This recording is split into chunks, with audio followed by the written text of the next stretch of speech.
buenos días, continuamos en Proeconomía y Finanzas. Ahora contamos con la participación en piso de Paul Sarubi, presidente de Cavialpa. Señor, ¿cómo le va? Muchas gracias por venir a Proeconomía y Finanzas. ¿Qué tal, Eduardo? ¿Cómo estás? Muy buen día. Un gran saludo para vos. Muchas gracias por la invitación acá al programa y un gran saludo también para toda la teleaudiencia.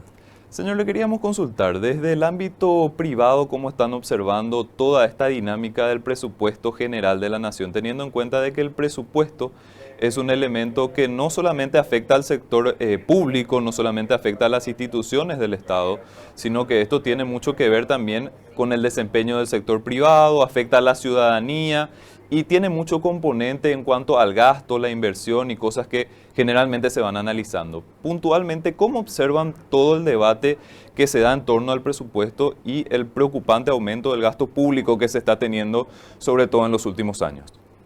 Bueno, mira, creo que es clave lo que vos estás diciendo. El rol del Estado, el principal rol del Estado tiene que ser, aparte de regular un poco todo lo que es el funcionamiento de la economía del país, creo yo que es también crear las condiciones para que el país se vaya desarrollando, ¿verdad? O sea, acá hay que tratar de que el país pueda seguir creciendo económicamente. Eso genera mano de obra, genera crecimiento, genera bienestar a toda la población.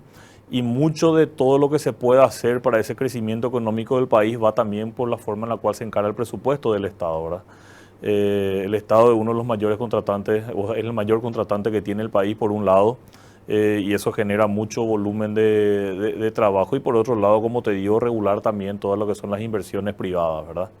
Y hoy en día nosotros como gremio de la construcción vemos con bastante preocupación la forma en la cual se está manejando el presupuesto. O sea, al final lo que uno siente es de que el fusible para poder cubrir siempre los ratios que el Estado está buscando económicamente siempre es el de la inversión, ¿verdad? Y es una pena porque Paraguay es un país que tiene un déficit demasiado grande en todo lo que es la infraestructura que necesita como para poder seguir desarrollándose. Y aquí estamos hablando de infraestructura en todo lo que es el sistema logístico, en carreteras, en puentes, hidrovía. Ahora estamos viendo todo el problema que hay con el río, con estos pasos difíciles que hay, que se tienen que dragar como para que se puedan pasar sin ningún problema todos los convoys de barcazas y todo lo que eso afecta a nuestra economía, porque tampoco no podemos comercializar de buena manera nuestros productos, y a eso hay que agregarle toda la inversión que necesitamos en el sistema eléctrico. Paraguay indefectiblemente tiene que industrializarse. O sea, acá el futuro de la gran generación de mano de obra está en la industrialización del país, y difícilmente vamos a poder industrializarnos si es que no tenemos energía eléctrica en cantidad y confiable en todo el territorio nacional.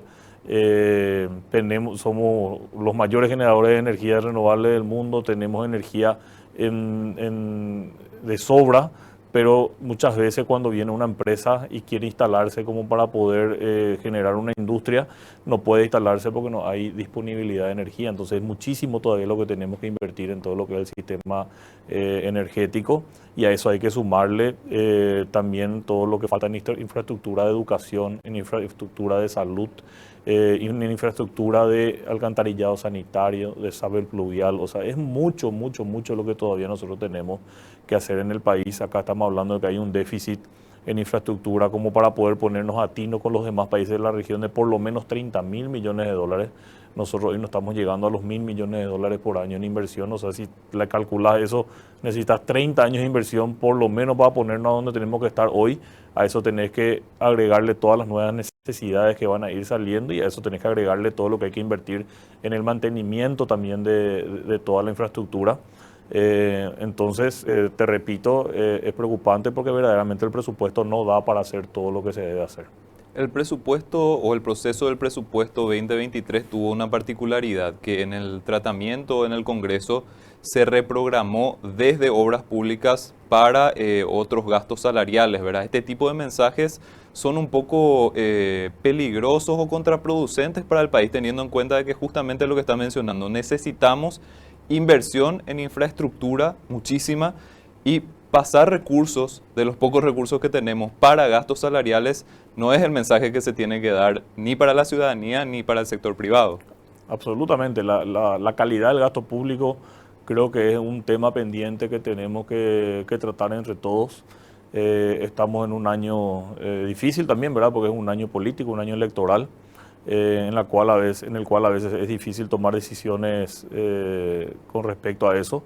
Pero ojalá se pueda verdaderamente entender la importancia de cuidar el gasto del Estado, en tratar de que estos gastos rígidos, estos gastos fijos vayan siendo cada vez menores y que se pueda tener un poco un margen un poco más importante como para poder dedicarle a la inversión, ¿verdad? Acá mínimamente un país como el nuestro tiene que estar invirtiendo el 4% del PIB por año. O sea, estamos hablando de que tenemos que invertir más de 1.500, 1.600 millones de dólares por año y hoy no estamos llegando a los 1.000, ¿verdad? Llegamos hace 2 años a 1.000 y 1.100 millones de dólares, pero hoy en día, así como esto se está encarando, seguramente va a bajar otra vez los volúmenes de inversión y eso crea para nosotros, para el sector de la construcción, otro problema que ya es particular del sector, ¿verdad? De que las empresas paraguayas, que antes eran 30 empresas y hoy son más de 100 empresas que hoy están trabajando con el Estado.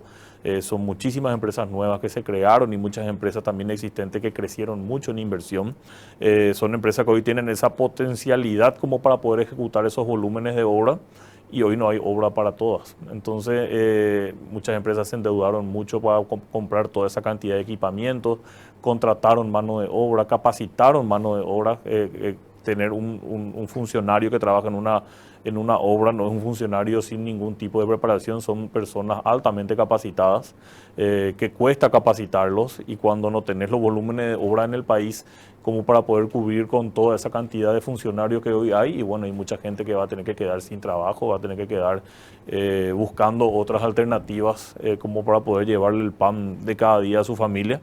Entonces, repito, creo que el Estado tiene que trabajar con seriedad en eso, tiene que verdaderamente cuidar todos los sectores de la economía del país. El sector de la construcción es uno de los pilares fundamentales de la economía, desde lo que significa, lo que mueve la economía, las condiciones que genera como para que se generen nuevos negocios también en todos los lugares en los cuales hay las diferentes obras y también desde el gran generador de empleo que es el sector de la construcción, que creo que es importantísimo que se cuide. Esas condiciones complicadas para las constructoras todavía se mantienen. Cabe recordar que, por ejemplo, se había hecho un pedido formal al Banco Central del Paraguay para que se tengan en cuenta medidas especiales para el sector de la construcción, teniendo en cuenta la dinámica que se estaba teniendo. ¿Son todavía dificultades que se mantienen para este sector en particular? Sí, seguimos con esas dificultades. Acá hay una deuda pendiente acumulada importante con las empresas constructoras. El año pasado, a fin de año, se pagó algo, pero hoy estamos todavía por el orden de los 300 millones de dólares de deuda y eso sin contar los intereses acumulados, ¿verdad? Acá hay deudas que tienen más de 1 año de antigüedad y bueno, eso genera intereses que en su momento las empresas van a tener que poder cobrar, porque nosotros hoy en día seguimos trabajando gracias al financiamiento de los bancos y de los proveedores. Y ese financiamiento de los bancos y los proveedores tiene su costo. Nosotros hoy estamos pagando esos intereses a los bancos y a los proveedores. Entonces, oportunamente, cuando nosotros cobremos el capital, vamos a tener que también cobrar intereses por parte del Estado por este tiempo de atraso. Y eso va a generar otra vez que se aumente estos montos de deuda que tiene el Estado con las empresas constructoras. ¿Cuáles son las perspectivas para el año 2023? El Banco Central del Paraguay, entre sus previsiones económicas, tenía el sector de la construcción justamente evidenciando esas dificultades que está nombrando. ¿Cuáles son las perspectivas para este año en líneas generales? Acá lo que nosotros esperamos es que empiece a moverse un poco más el sector a través de nuevas licitaciones. Hubo un gran volumen de licitaciones entre el año 2020 y 2021. Ya en el 2022 bajó bastante el volumen de licitación y para este año 2023 esperamos de que empiece otra vez a moverse, ¿verdad? Hay muchas empresas que están terminando sus contratos, están entregando los contratos y ya no hay obras nuevas como para que puedan seguir trabajando. Y ahí te repito, o sea, por un lado el problema de que esos equipos que estaban trabajando dejan de trabajar y ahí es muy difícil poder pagar las cuotas de los equipos porque todas las empresas compran equipo a crédito.